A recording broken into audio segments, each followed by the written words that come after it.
Welcome to another video. We'll be dealing with permutations and combinations in this video, another topic from college algebra. Let's define, first of all, what a permutation is.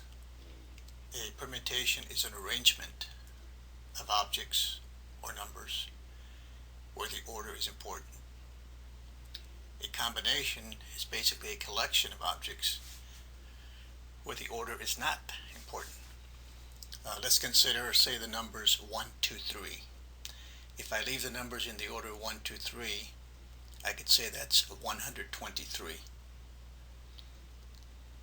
Now I could change the order of any two of those, and I could get, say, 132, which would be different. I could come up with 213 from those three numbers. That would be different. 231, 312, 321. Those will all be different. So if I have the numbers 1, 2, 3, and I select 3 of them at a time, I would come up with 6 different permutations.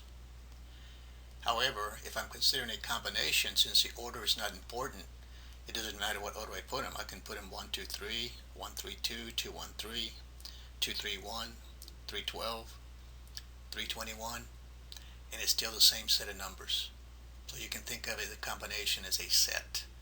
Doesn't matter what order you have those elements in the set, it's still considered the same set. So we have two different formulas for computing permutations. So again, a permutation is an arrangement where the order is important. So let's look at some examples. The first one says find the value of each permutation. So this A has P, 8, 3. So this means you have 8 objects, in this case 8 numbers. We're going to select 3 at a time. How many arrangements would we have?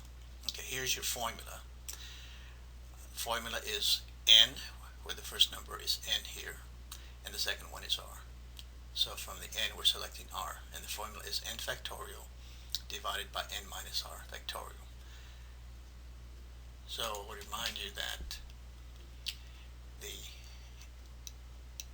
factorial, say n factorial, means you're going to multiply 1 times 2 times 3 times all the way up to whatever n is.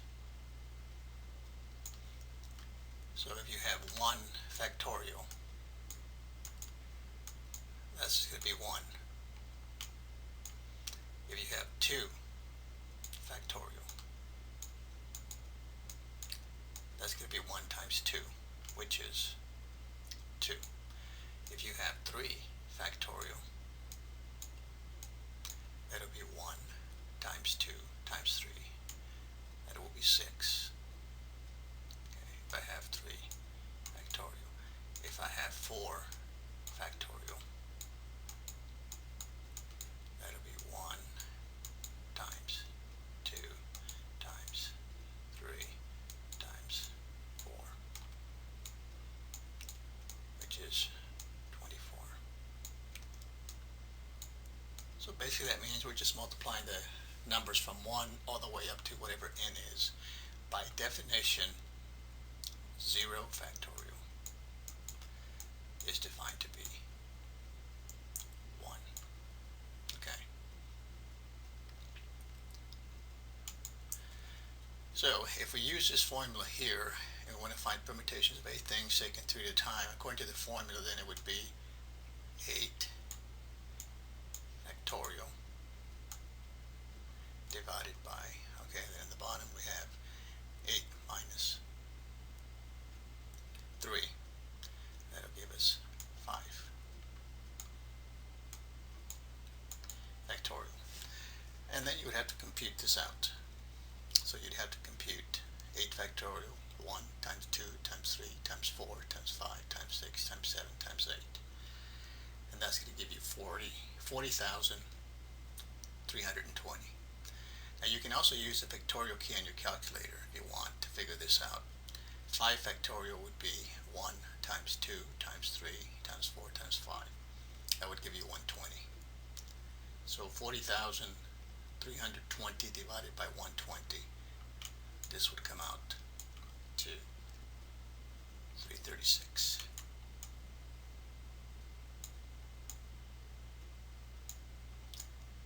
And we're triple writing, but that's what we get.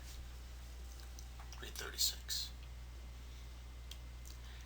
Now we could do the same thing with the next one. This would be 10 factorial, which is a very large number, divided by 6 factorial. Okay, that's not that large, it's 720. But if I were to compute these out, either manually or use the factorial key in your calculator, this would come out to 5,000.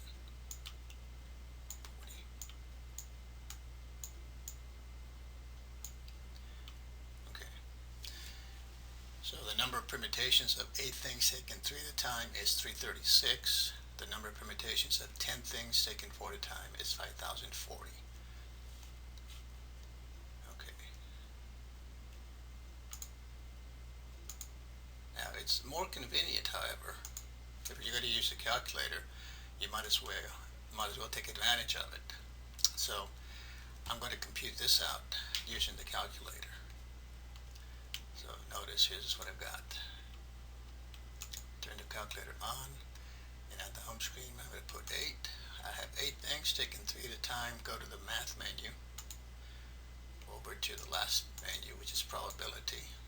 And notice 2 is NPR, that's permutations. Number 3 is, the next thing coming up is combinations, NCR. So I hit 2. So this now permutations of 8 things taken 3 at a time, so just type in 3. Hit enter, and we'll get 336. Very convenient. Now let's look at B, doing it this way. Type in the 10, over to math, probability, number 2, permutation, type in the 4, 5,040. There you have it.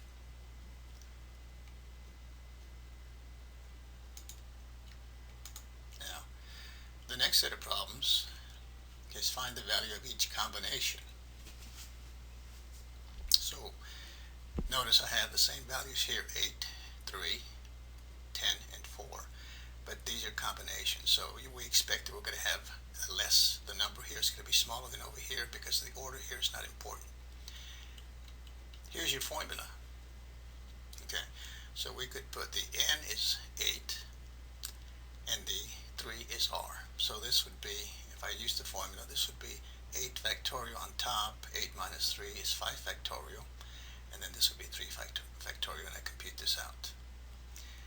With this one, n would be 10, so this would be 10 factorial, and then 10 minus 4 is be 6 factorial here times 4 factorial. Compute that out. But if you're going to use a calculator anyway, you might as well use the easiest way to do this, and that's again, type in the 8 over to math, probability, number 3, then type in the 3, hit enter, 56. Which is smaller than the 336 that we got over here. So the number of combinations of 8 things, if you take 3 at a time, you'll get 56. Clear this. It's 10 now. Math. Over the probability, number 3 again. Type the 4. So this again is computing the number of combinations of 10 things taken 4 at a time. We get 210. Okay. You plug those numbers into this formula, you get the same values. And number C, letter C, if you play the lottery, the Texas lottery, you have 54 numbers and you select 6. So let's find out what that is going to be. 54 math over 3, type into 6.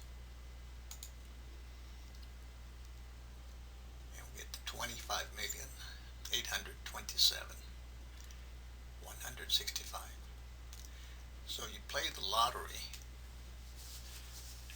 There's over 25 million combinations of numbers that you would have.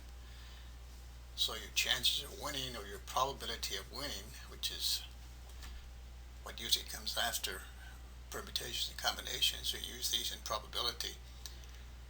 If you buy one ticket, your chances of winning are 1 in 25,827,165. And that's the reason you don't win the lottery that often.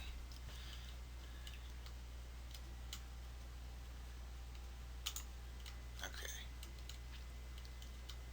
Now, number 3 is an application problem, kind of related to permutations in a way, is how many three-letter codes can be formed using the letters A, B, C, D, E, F, and G. Repeated letters are allowed. Okay, so this one I have in parentheses is using what is called the multiplication principle of counting. So basically that tells you that if event number 1 can be done in so many ways, and then there's another event that can be done in so many ways. So let's say the first event can be done in X ways. Let's say the first event can be done in X ways. And I'll call that X sub 1. Let's say the second event can be done in a different number, let's say X sub 2. And there's the third event that can be done in X3 ways. X sub 3 ways. All the way up to, say, n of those. So the last one, or the nth event, can be done in X sub n ways. Then the multiplication principle of counting tells you that the number of ways that the events can occur would be the product of whatever those numbers are. X1 times X2 times X3 times X sub n. Okay.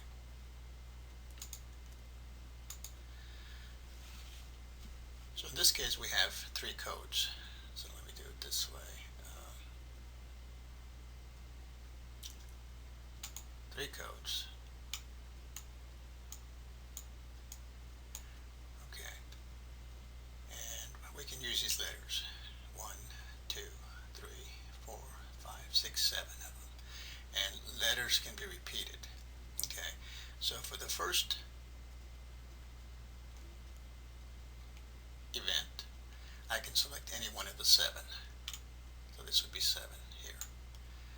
For the second one, again, it says that letters can be repeated. So the second one can be done in 7 ways. And then the third, again, I can repeat any one of the 7, so I can use 7 again, 7 of the letters.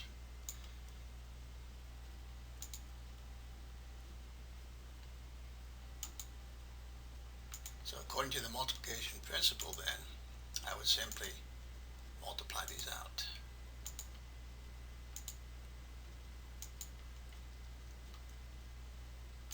So that would be 343 different codes.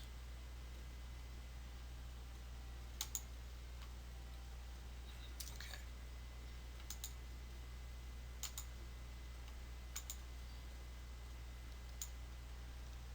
Okay, let's look at the next one. Number 4 states a student dance committee is to be formed consisting of 3 boys and 4 girls. Okay. There's 3 boys and 4 girls. So select 3 boys and 4 girls. It says if the membership is to be chosen from 8 boys and 7 girls, how many different committees are possible? Okay, so here's what we have. Let me get my writing toy here ready again. Okay, so basically then we have 8 boys .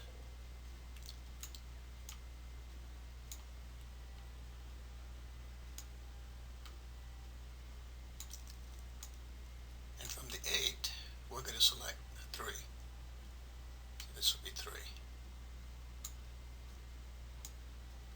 Oops.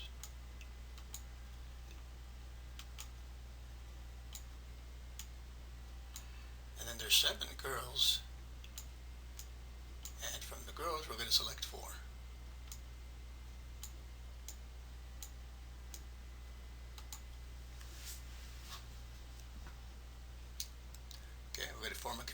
consisting of 3 boys and 4 girls, we're going to select, from the 8 boys, we're going to select 3. From the 7 girls, we're going to select 4. So this is a problem that is kind of using combinations and also this multiplication principle. So in other words, this is the number of ways of selecting the boys, and this is the number of ways of selecting the girls. So then the committee can be formed by number of committees possible can be found by multiplying these two results out.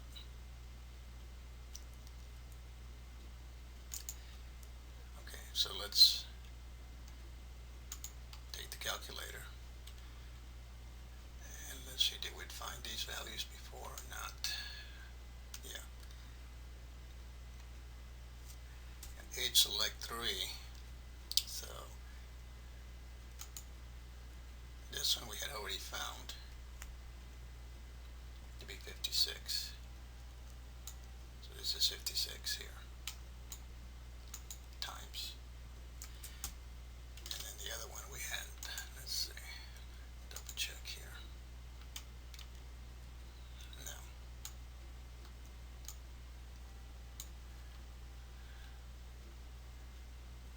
Okay, I would have to then find this one here. 7 select 4, so type in the 7 math over the probability, and number 3 type in 4, and that would be 35. So this would be 35 here. So basically it should be 35 times the 56.